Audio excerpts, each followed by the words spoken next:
Hey everybody, welcome back. तो हम continue कर रहे हैं अपने स्टैंडर्ड जोन ऑडिटिंग का। स्टैंडर्ड जोन ऑडिटिंग में हमारा नेक्स्ट स्टैंडर्ड है दैट इज स्टैंडर्ड नंबर 315। 315 एक बहुत ही इम्पॉर्टेंट स्टैंडर्ड है। आप इसको इम्पॉर्टेंट कैटेगरी में मार्क कर लीजिएगा। एक तो स्टैंडर्ड नंबर 315 प्लस इसके साथ हम पढ़ेंगे 330। तो 315 रिस्क के बारे में बात करता है, 330 रिस्पॉन्सेस के बारे में बात करता है। ठीक है, तो पहले 315 स्टार्ट करते हैं। बहुत इंपॉर्टेंट है, एग्जाम में आने के बहुत सारे चांसेस रहते हैं, हर टाइम इंपॉर्टेंट होता है। तो चलिए आगे कंटिन्यू करते हैं। क्या पहले सबसे पहले याद करेंगे स्टैंडर्ड का नाम क्या है। स्टैंडर्ड का नाम है आइडेंटिफाई करना एंड असेस करना। क्या चीज़ आपको ये पता कर, क्या चीज़ असेस करेंगे? रिस्क। किस चीज़ का रिस्क? मटीरियल मिसस्टेटमेंट हो जाने का रिस्क। कैसे करेंगे? थ्रू अंडरस्टैंडिंग द एंटिटी के बारे में समझेंगे and it's environment. So the standard name is identifying and assessing the risk. पहचानेंगे और पता लगाएंगे रिस्क के बारे में। किसके बारे में? Of material misstatement. Through what? Through understanding the entity and it's environment. मतलब आपको एंटिटी के बारे में समझना है। जैसे हम यहाँ देखेंगे एंटिटी अंडरस्टैंडिंग लेनी है आपको। किसके बारे में? एंटिटी के बारे में और उसके एनवायरनमेंट के बारे में। तब आप रिस्क के बारे में बता सकेंगे। तो लेट्स मूव ऑन। देखिए नेक्स्ट क्या बोल रहा है। नेक्स्ट कह रहा है पहले हमने इसको कुछ पॉइंट्स में कवर करा है। Identifying and assessing the risk of material misstatement. ठीक है, आइडेंटिफाइंग असेस करेंगे रिस्क ऑफ मटीरियल स्टेटमेंट। देखते हैं ये कैसे कैसे स्टार्ट होता है। ये बिल्कुल फ्लो चार्ट में बनाया हुआ है विद ऑल द कीवर्ड्स। आपको भी बिल्कुल इसी को याद करना है एग्जाम के लिए। तो सबसे पहले इसके लिए auditor shall identify and assess the risk. क्या चीज़? ऑडिटर पहचानेगा और असेस करेगा क्या? रिस्क। किस चीज़ का? Of material misstatement. किस लेवल पे? At financial statement level. तो आप ये सोचिए फाइनेंशियल स्टेटमेंट का ऑडिट कर रहा है, तो ऑडिटर का काम ही यही है कि फाइनेंशियल स्टेटमेंट के अंदर रिस्क ढूंढे और उनको पता लगाए कि उनमें गड़बड़ होने के कितने चांसेस हैं, मतलब में स्टेटमेंट होने के कितने चांसेस हैं। एंड उसके साथ और क्या करेगा? वो असर्शन लेवल्स भी चेक करेगा। अब आप पूछेंगे असर्शंस क्या होते हैं? असर्शंस टाइप ऑफ आपके वो होते हैं, जैसे आप बोल सकते हैं ट्रांजैक्शंस होती हैं कि वो उस ट्रांजैक्शन लेवल पे भी जा जाकर अलग अलग कैटेगरी क्लासेस ऑफ ट्रांजैक्शंस को जा जाकर भी क्या करेगा? चेक करेगा। तो लिखा है and assertion level for classes of transactions, account balances and disclosure. अब आगे समझ में। तो बेसिकली इन्होंने आपसे क्या कह दिया? इन्होंने कहा कि देखो ऑडिटर क्या चीज़ करेगा? आइडेंटिफाई और असेस तो करेगा ही रिस्क मटीरियल मिसस्टेटमेंट का, साथ में असर्शन लेवल पे भी चेकिंग करेगा। किस चीज़ की? ट्रांजैक्शन की, अकाउंट बैलेंसेस की, क्योंकि ये बैलेंस वही होते हैं जिसमें हम P&L बैलेंस वगैरह बोलते हैं। डिस्क्लोजर वो नोट्स ऑफ अकाउंट्स होते हैं, है ना। और ट्रांजैक्शन तो होती हैं अपनी जर्नल एंट्रीज। तो इन तीनों चीज़ों का भी चेक करेगा, रिस्क चेक करेगा कि है तो नहीं। फिर नेक्स्ट क्या बोलते हैं?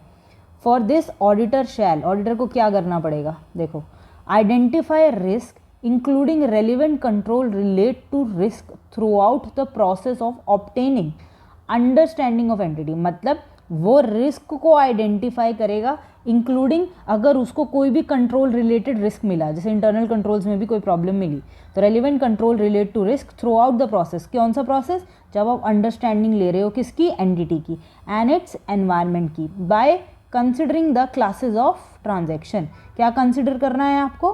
Classes of transaction, account balances and disclosures. तो आपको ये सारी चीज़ें कंसिडर करनी है। फिर नेक्स्ट पॉइंट क्या बोला उसने? नेक्स्ट पहला पॉइंट तो ये हो ही गया था कि आपको क्या करना है? असेस करना है। तो दूसरा कलर ले लेते हैं। तो आपको आइडेंटिफाई करना है, ठीक है। साथ में अंडरस्टैंडिंग ऑब्टेन करनी है किस चीज़ की? और असर्शन लेवल उसके एनवायरनमेंट की। तो एंटिटी के लिए आपने अंडरस्टैंडिंग ऑब्टेन करी और उसके एनवायरनमेंट की करी और उनकी क्लासेस, ट्रांजैक्शन, बैलेंस, डिस्क्लोजर की करी। नेक्स्ट क्या कह रहे हैं?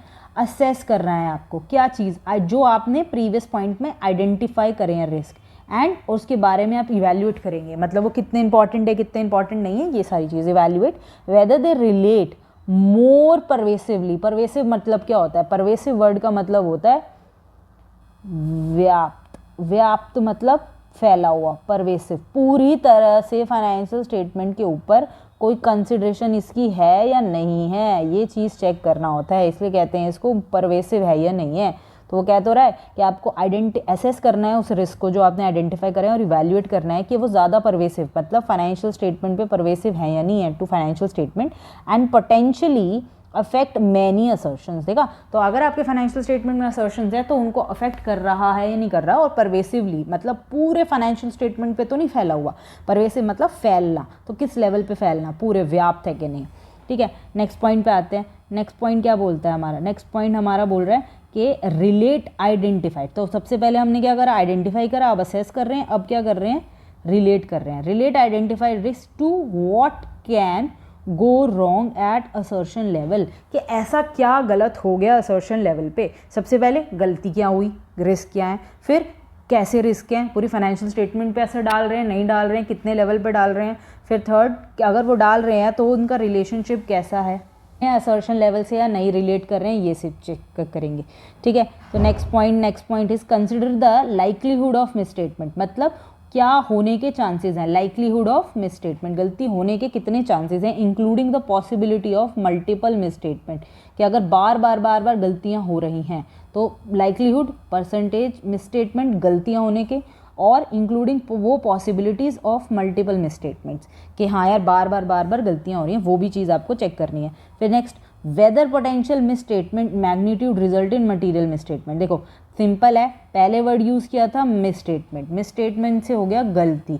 चलो कई बार छोटी मोटी गलती होती है, रेक्टिफाई हो सकती है, पर कई बार वो इतनी बड़ी गलती होती है, जानबूझ के होती है, कि वो किस में कन्वर्ट हो जाती है, हाँ तो वो कन्वर्ट हो जाती है मटीरियल मिसस्टेटमेंट में कन्वर्ट हो जाती है, राइट। तो आपको ये चीज़ें भी ध्यान रखनी है।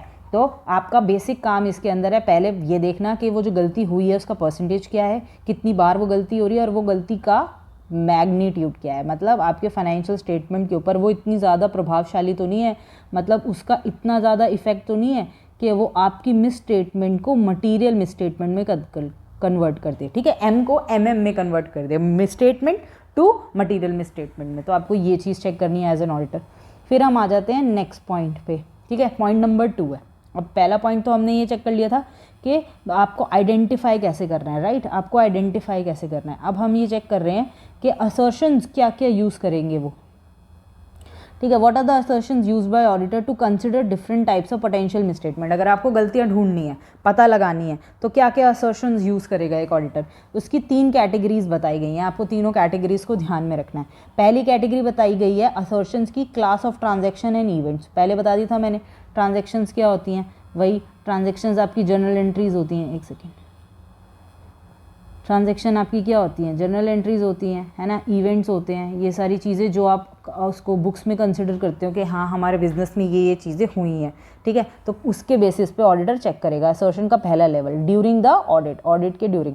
तो सबसे पहले क्या क्या चेक करेगा वो, सबसे पहले असर्शन में चेक करेगा अकरेंस, कौन कौन सी चीज़ें हैं जो बिजनेस के टाइम पर अकर हुई हैं। दूसरा, कंप्लीटनेस के जो भी चीज़ें हैं वो 100% कम्प्लीटली बुक करी हैं या नहीं करी, या फिर अभी रहती हैं, पेमेंट पेंडिंग है या काम पेंडिंग है।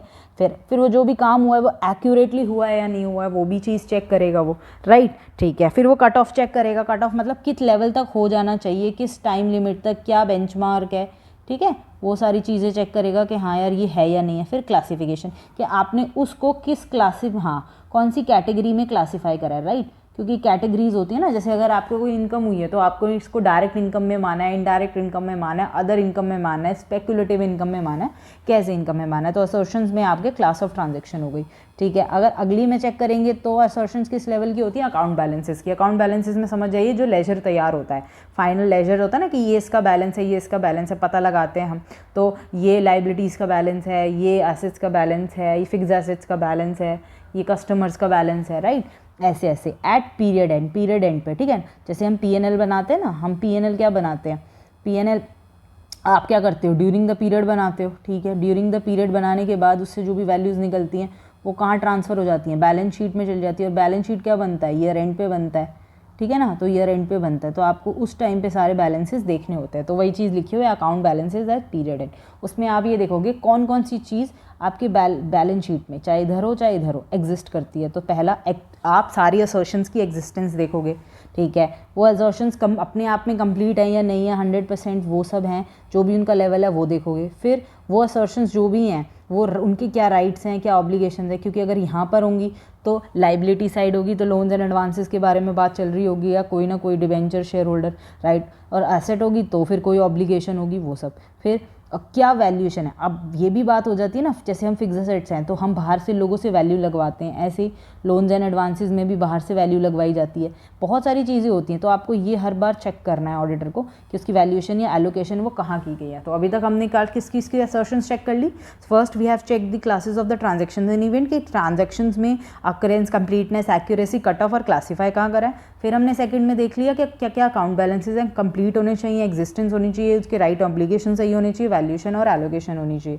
ठीक है, for the next point C point, उसमें हम असर्शंस देखेंगे प्रेजेंटेशन एंड डिस्क्लोजर, क्योंकि मैंने कहा था आपको याद है ना, नोट्स टू अकाउंट्स, क्योंकि इसके लिए स्पेसिफाइड वर्ड्स होता है, नोट्स टू अकाउंट्स हम बनाते हैं।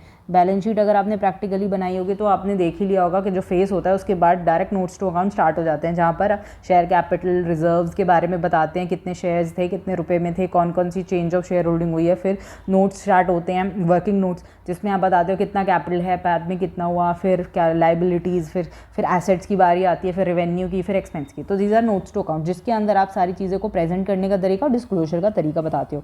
तो जैसे अगर सपोज करो कोई असर्शन है, उसके हम बारे में, उसकी कंप्लीटनेस क्या है, वो अकर हुई है, या राइट ऑफ ऑब्लिगेशन क्या है, क्योंकि सपोज करो लोन है, लोन के बारे में बताया इतना था, इतना पेमेंट हो गया, अब इतना रह गया, तो उसमें आप सारा नोट टू अकाउंट में लिखते हो ना कि उसकी क्या ऑब्लिगेशन है, हमारा क्या हक बनता है, कोई प्रॉब्लम हो जाए तो क्या होगा। ऐसे ही उस लोन को आपने कहाँ डाला है, क्लासीफाई, और उसकी अंडरस्टैंडेबिलिटी कहाँ डाली है, जस्ट यूज़र उसे देखे तो उसे अंडरस्टैंड करे immediately that wherever it is, हाँ, क्लासीफाइड एज फिक्स्ड लोन और वर्किंग लोन और like whatever loan, share capital loan, debenture loan, bond loan, what type of loan you have taken। Next है accuracy, कि जो भी value आप निकाल रहे हैं, जो भी कर रहे हैं, वो सब कुछ एक्यूरेटली होना चाहिए। ठीक है, तो 3 टाइप ऑफ असर्शंस देख ली कि auditor that need to check. Next will continue with the third point. Third point क्या बोल रहा है, थर्ड पॉइंट बोल रहा है आपके बारे में the risk that require special audit, मतलब ऑडिटर की स्पेशल ऑडिट कंसिडरेशन की जो ज़रूरत होती है। मतलब सपोज करिए ऐसे कोई रिस्क मिले ऑडिटर को, ऐसे कोई उसको रिस्क मिल रहे हैं जो उसके ऊपर स्पेशल ऑडिट कंसिडरेशन की ज़रूरत है, जिसे हम अगले वर्ड्स में भी क्या बोल सकते हैं, देखो नेक्स्ट वर्ड्स में हम इसे बोल सकते हैं सिग्निफिकेंट रिस्क, राइट। ये हमारे कौन से रिस्क होते हैं, सिग्निफिकेंट रिस्क, मतलब ये इतने इंपॉर्टेंट रिस्क हो सकते हैं, इनकी जो इंपॉर्टेंस लेवल होता है ना वो बहुत ज़्यादा होता है, जिसके ऊपर हम क्या करते हैं, अपना ऑडिट का जो ध्यान है, ऑडिट की जो अटेंशन है, ऑडिट की जो ऑब्जर्वेशन है, वो सब कुछ क्या कर देते हैं, इन्हांस कर देते हैं, क्योंकि इसकी इंपॉर्टेंस लेवल ही इतनी ज़्यादा है। तो चलिए देखते हैं क्या क्या बोल रहा है। पहला पॉइंट है ऑडिटर शैल कंसिडर फॉलोइंग, क्या क्या, पहला whether risk is risk of fraud, क्योंकि देखिए रिस्क इंपॉर्टेंट तो तभी होगा ना जब वो फाइनेंशियल स्टेटमेंट के बड़े एलिमेंट से जुड़ा होगा। तो 2 प्रकार के रिस्क हो गए, एक कोई कोल्यूजन करके किया हुआ है जिसको हम फ्रॉड का नाम देते हैं, और दूसरे डिफरेंट टाइप ऑफ रिस्क होते हैं जो किसी की चोरी करना या कुछ करना ऐसे रिलेटेड होते हैं। तो आपको सबसे पहले ये चीज़ का ध्यान रखना है, क्या वो जो रिस्क है वो फ्रॉड से जुड़ा है, क्योंकि अगर वो फ्रॉड से जुड़ा है तो डेफिनेटली ये समझ जाइए वो एक रेलिवेंट और इंपॉर्टेंट रिस्क है। दूसरा पॉइंट चेक करते हैं, दूसरा पॉइंट कहता है whether risk related to recent significant economic, accounting और अदर डेवलपमेंट। सपोज करिए कोई केस आया है, कोई केस पास हुआ है, या कोई लॉ चेंज हुई है, राइट, या फिर कोई MCA ने कोई नोटिफिकेशन पास करी है, तो आपको जितनी भी चीज़ें होंगी वो इसके अकॉर्डिंग होनी चाहिए, और अगर ये उस अकॉर्डिंग नहीं हुई तो पता चल जाएगा कि जो भी रिस्क है, जो भी आपने ऑपोजिट काम किया है वो इनके हिसाब से नहीं है। तो ऑडिटर क्या चेक कर लेगा इसमें, ऑडिटर ये चेक करेगा कि क्या जो भी रिस्क है वो रेलिवेंट, सिग्निफिकेंट इकोनॉमिक, अकाउंटिंग या डेवलपमेंट्स के अगेंस्ट तो नहीं है, क्योंकि ऑब्वियसली अगर लॉ बोलती है ऐसे करना है और आपने ऐसा नहीं किया तो फिर ऑब्वियसली आप पे पेनल्टी आ जाएगी। तो ऑडिटर को देखना है कि कंपनी ने क्या वो फॉलो कर रखा है, एंटिटी ने। फिर उसको चेक क्या करना है, कॉम्प्लेक्सिटी ऑफ द ट्रांजेक्शन। देखिए 2 तरीके से लोग काम करते हैं, अगर आपने books of accounts practical life में टैली किए होंगे, चेक किए होंगे, तो बुक्स ऑफ अकाउंट्स को मैनेज करने के अलग अलग तरीके होते हैं। लोग एक तो डायरेक्ट करते हैं, जैसे परचेज किया तो कर देंगे purchase account debit to bank या टू पर्सन ए, और फिर एंट्री कर देंगे ए टू बैंक, राइट, एक ही एंट्री होती है करने की, ठीक है। पर कई बार लोग कुछ डिफरेंट कर देते हैं, परचेज अकाउंट टू लोन, फिर loan to a to bank, bank to this, ऐसे कर करके ट्रांजेक्शन घुमा देते हैं। इसीलिए ऑडिटर को सबसे इंपॉर्टेंट कहा है कि उसकी complexity of the transaction check करना बेहद ज़रूरी है। नेक्स्ट पॉइंट पे आते हैं, whether risk involves significant transaction with related party. अब आपको बताइए रिलेटेड पार्टी वर्ड आते ही ये समझ जाना चाहिए कि वहाँ कोई ना कोई घपला होगा। परचेज किया होगा तो एक्स्ट्रा कॉस्ट पे किया होगा, सेल किया होगा तो लोअर वैल्यू पे किया होगा, जिससे कंपनी अपने रिलेटेड पार्टी को फ़ायदा पहुँचाए और गवर्नमेंट को बेवकूफ़ बना सके। बट गवर्नमेंट ने इसी चीज़ को बचाने के लिए हमारे इंस्टीट्यूट ने ये वाले स्टैंडर्ड्स बनाए हैं, जिसमें से ऑडिटर को उन्होंने ये बात कही कि अगर आपको कोई भी गलती मिलती है, रिस्क मिलता है, तो उसमें ये चेक करिए कि कोई रिलेटेड पार्टी तो नहीं इन्वॉल्व है, कोई ट्रांजैक्शन का सिग्निफिकेंट लेवल इतना तो नहीं है जिसमें रिलेटेड पार्टी इन्वॉल्व है।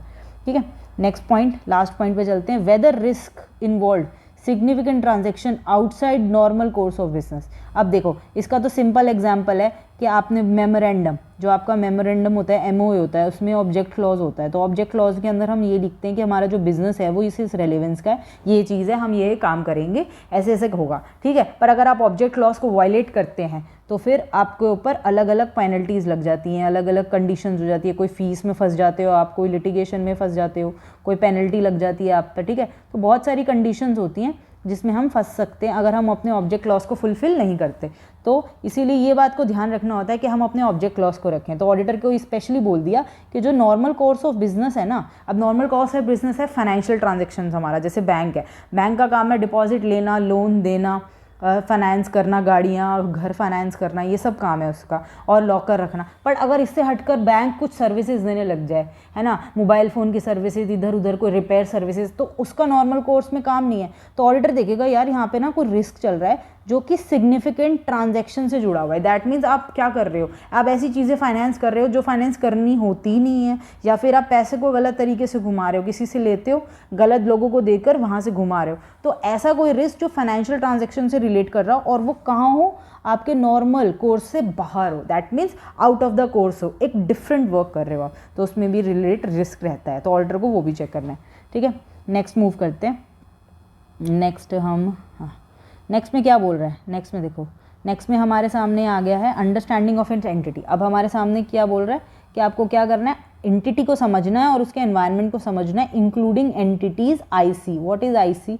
आईसी इज इंटरनल कंट्रोल, ठीक है। वो उसको आपको किसको समझना है, उसके इंटरनल कंट्रोल। देखो एंटिटी को अगर सही मायने में समझना होता है ना, तो एंटिटी के इंटरनल कंट्रोल्स को ही समझना होता है, जहाँ पर आप बिजनेस की नॉलेज ले रहे हो। तो देखो उन्होंने शॉर्ट वर्ड में पहले से ही मैंने मेंशन कर दिया, obtaining the knowledge of the business, कि आप बिजनेस की नॉलेज लेते हो हर प्रकार से, एंटिटी को समझते हो, एंटिटी के काम को किस एनवायरनमेंट में या किस सेक्टर में कर रही है, और उसके इंटरनल कंट्रोल्स को समझते हो। इन सभी को समझ लोगे तो आपको एंटिटी के बारे में सब पता चल जाएगा, तो उसके रिस्क को ढूंढना आसान है। अब समझोगे कैसे, यहाँ आ जाती है प्रॉब्लम, तो समझेंगे कैसे, चलो आ जाता है नेक्स्ट पॉइंट। पहले auditor shall obtain understanding of following, किस किस की, रेलिवेंट इंडस्ट्री रेगुलेटरीज। बैंक है तो बैंक पे क्या लगेगा, आरबीआई लगेगा। अच्छा भाई आरबीआई लगेगा, उस पर फेमा एक्ट लग जाता है, पैसे का काम करते हैं, है ना, वो वाला जो एक्ट होता है मनी लॉन्ड्रिंग का, पीएम, है ना, वो वाला लग जाता है। अच्छा अगर आईबीसी है, वो वाला आईबीसी है तो वो लग जाता है।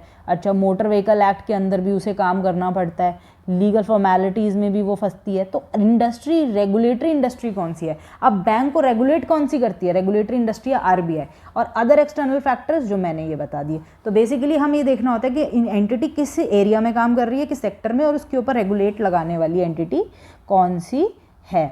दूसरा आ जाते हैं, दूसरा क्या कह रहा है, ऑडिटर को क्या चीज़ अंडरस्टैंडिंग लेनी है, the nature of entity, entity किस टाइप की है, एंटिटी ऑपरेशंस क्या है, जैसे कि एंटिटी का ऑपरेशन क्या है, टाइप ऑफ इन्वेस्टमेंट, कहाँ कहाँ इन्वेस्टमेंट कर रखी है उसने, ओनरशिप में कौन कौन से लोग हैं, गवर्नेंस स्ट्रक्चर क्या है, कौन कौन लोग गवर्न कर रहे हैं। मतलब आप ये समझ लो, ओनरशिप का मतलब हो गया शेयर होल्डर्स के, उस कंपनी को कौन शेयर होल्डर्स हैं, गवर्नेंस का मतलब हो गया उस कंपनी की मैनेजमेंट में कौन कौन से लोग हैं, राइट। तो आपको ये सारी चीज़ें पता होनी चाहिए। इसीलिए हमने बात किसकी करी है, नेचर की बात करी है, कि आपको एंटिटी का नेचर कैसे पता चलेगा। अगर एक कंपनी है, सपोज करो बैंक है, अगर आपने कोई भी बैंक उठाया, बैंक की बैलेंस शीट देख रहे हो, तो बैंक की बैलेंस शीट में आपको डिपॉजिट्स दिखेंगे या इन्वेस्टमेंट्स दिखेंगी। बैंक कहाँ इन्वेस्ट करता है, इंश्योरेंस कंपनी में इन्वेस्ट करता है, गवर्नमेंट पीएसयूज में करता है, या फिर ऐसे बॉन्ड्स में करता है जो गवर्नमेंट निकाले, तो आपको इन्वेस्टमेंट पता चल गई। अच्छा ऑपरेशन क्या है, लोन लेता है, लोन देता है, डिपॉजिट लेता है, लॉकर करता है, और लाइफ इंश्योरेंस देता है, ऐसे ही देता है, ऑपरेशन पता चल गए। और फिर आपने देखा बैंक की ओनरशिप किसकी है, पब्लिक बैंक है, तो पब्लिक बैंक में गवर्नमेंट ने लगा रखा है मेजॉरिटी पार्ट, बाकी का दूसरे पार्ट्स हैं। और इसकी मैनेजमेंट में कौन बैठे हैं, ऐसे ऐसे लोग बैठे हैं जो आरबीआई से अपॉइंटेड हैं, ये लोग हैं। तो आपको एक चीज़ पता चली। फिर आपको देखा एंटिटी का क्या स्ट्रक्चर है, एंटिटी का स्ट्रक्चर ये है, सबसे पहले उसके एमडीज होते हैं, फिर उसके बाद different executive directors, non executive, independent, government employees, ऐसे ऐसे करके चलता रहता है स्ट्रक्चर पूरा। अच्छा फिर अगर आपने देखा उसका लोन सेक्शन देखा, तो वो देखा कि कहाँ कहाँ से एंटिटी ने फाइनेंस देखा है, बैंक ने फाइनेंस ले रखा है, बैंक गवर्नमेंट से, सेंट्रल गवर्नमेंट ने उन्हें थोड़ा फाइनेंस दे रखा है, एसजी ने उन्हें थोड़ा फाइनेंस देखा है। तो इन सभी चीज़ों को देखकर आपको क्या पता चला कि यार हाँ ये एंटिटी क्या है, बैंकिंग कंपनी है। ऐसे ही अगर नॉर्मल रियल एस्टेट होगी तो रियल एस्टेट की चीज़ें देख के पता चल जाएगा। तो ये चीज़ है कि ऑडिटर को इन नेचर देखना है। फिर क्या देखना है ऑडिटर को, ऑडिटर क्या देखना है, entity selection and application of accounting policy, कि एंटिटी अपनी अकाउंटिंग पॉलिसीज को कैसे अप्लाई कर रही है, राइट। अकाउंटिंग एएस तो आपको पता ही है, जितने भी अभी चेंज हो गए हैं वो सब एएस को कैसे अप्लाई कर रही है। Next, entities objective. अब आप ये जानने की कोशिश करिए कि एंटिटी के क्या ऑब्जेक्टिव हैं, एंटिटी आगे कैसे प्रोसीड करना चाहती है, उसके बिजनेस रिस्क कैसे हैं, राइट। तो ये सब आप जानेंगे तो एंटिटी का आपको ये सारी रिस्क, रेलेवेंस, स्ट्रैटेजीज पता चलेंगी कि हाँ यार ये एंटिटी ऐसा ऐसा करती है, इस सेक्टर में है, फिर तो ठीक है। बट अगर आप ये सेक्टर में बोल रही है और काम वो कर नहीं रही है तो आपको रिस्क पता चल जाएगा ना, ऑटोमेटिक, वो चीज़ है। नेक्स्ट आ जाते हैं, नेक्स्ट वो हो रही है मेजरमेंट एंड रिव्यू। आप मेजर करेंगे और रिव्यू करेंगे एंटिटीज़ फाइनेंशियल परफॉर्मेंस, कि एन एंटिटी के फाइनेंशियल परफॉर्मेंस कैसा है, मतलब वो पैसे में कैसा काम कर रही है, एक्सपोर्ट में कैसी है, डोमेस्टिक में कैसी है, गवर्नमेंट के साथ कैसी है, अपने कस्टमर के साथ कैसी है। अच्छा, प्लस आपके लास्ट ईयर का टर्नओवर कितना था, उससे लास्ट का कितना था, नेट प्रॉफिट कितना है, सीएसआर कितने हैं, राइट। तो ये सारी चीज़ें बहुत इंपॉर्टेंट होती हैं जो हम देखते हैं। इक्विटी कितना है ना, फाइनेंस में आपका हो जाएगा, ग्रॉस प्रॉफिट कितना है, और चीज़ें हो जाएंगी, नेट इनकम कितनी है ना, टैक्स कितना आ रहा है, ये सब चीज़ें। तो चलो ये सारे पॉइंट्स हो गए फोर्थ के। अब नेक्स्ट स्टार्ट करते हैं, next point is fifth point. Fifth point किसके बारे में बात कर रहा है, फिफ्थ पॉइंट बात कर रहा है, हाँ, IT also poses specific risk to an entities internal control, right. तो आप ये समझ जाओ, it also IT possesses the specific risk. अब देखो, सपोज करो अगर आप अपने यहाँ पर वो यूज़ कर रहे हो, इंफॉर्मेशन टेक्नोलॉजी यूज़ कर रहे हो, मतलब आप अपने यहाँ पर कंप्यूटर्स यूज़ करते हो, तो सोचने वाली बात है, अगर एंटिटी कंप्यूटर यूज़ करिए तो उसे स्पेसिफिक रिस्क से गुजरना पड़ेगा, जो कि कंप्यूटर रिस्क होते हैं। उसके ऊपर क्या लगाने पड़ते हैं, इंटरनल कंट्रोल्स, राइट। तो IT के अंदर अपने पोजेस करते हैं स्पेसिफिक रिस्क, और उस स्पेसिफिक रिस्क के ऊपर हम क्या लगाते हैं, इंटरनल कंट्रोल्स। तो ऑडिटर नीड्स टू चेक कि उन्होंने वो सारी चीज़ें करी है कि नहीं करी। चलो पहले पॉइंट से चेक करते हैं, करी है नहीं करी। सबसे पहला ध्यान से देखो, उसने क्या बोला, reliance on systems and programs. अगर आप, हाँ, वो देखेगा कि मैनेजमेंट या मैं कितना रिलाई कर सकता हूँ सिस्टम या प्रोग्राम पे, इनएक्यूरेटली प्रोसेसिंग डेटा। अगर सपोज करो आपने ऐड करा 2+2 और वो 4 निकलने की बजाय 5 निकला, तो आप खुद सोच के देखो, क्या आप ऐसे सिस्टम पर रिलाई करोगे। सो यहाँ ऑडिटर को बोला जा रहा है कि क्या आप रिलाई करोगे ऐसे सिस्टम पे जो इनएक्यूरेटली प्रोसेस कर रहा है डेटा, या फिर प्रोसेसिंग इनएक्यूरेट डेटा, या फिर देखो यहाँ पर डेटा ठीक है, प्रोसेसिंग गलत है, या फिर प्रोसेसिंग ठीक है पर डेटा गलत है। जैसे अगर मैंने बोला $+2 और उसने आंसर निकाल दिया 4, तो क्या ये प्रोसेस हो सकता है $, और 2? नहीं हो सकता ना, ये करेंसी है और ये एक नंबर है, तो ये दोनों नहीं हो सकता। ये 4 आंसर गलत है, तो प्रोसेसिंग तो वो ठीक कर रहा है बट इनएक्यूरेट डेटा है, या फिर बोथ, राइट। तो आपके पास ये तीनों कंडीशन उसने बताई कि क्या आप ऐसे सिस्टम पे रिलाई करोगे जो गलत डेटा प्रोसेस कर रहा है, या प्रोसेसिंग ठीक कर रहा है पर गलत डेटा की, या दोनों। तो ये चीज़ ऑडिटर को देखनी है। दूसरी क्या देखनी है, unauthorised access to the data. कहीं ऐसा तो नहीं है कोई ऐसा बंदा हो जो जिसको अलाउड ना हो और वो सब भी एक्सेस कर रहे हो, राइट।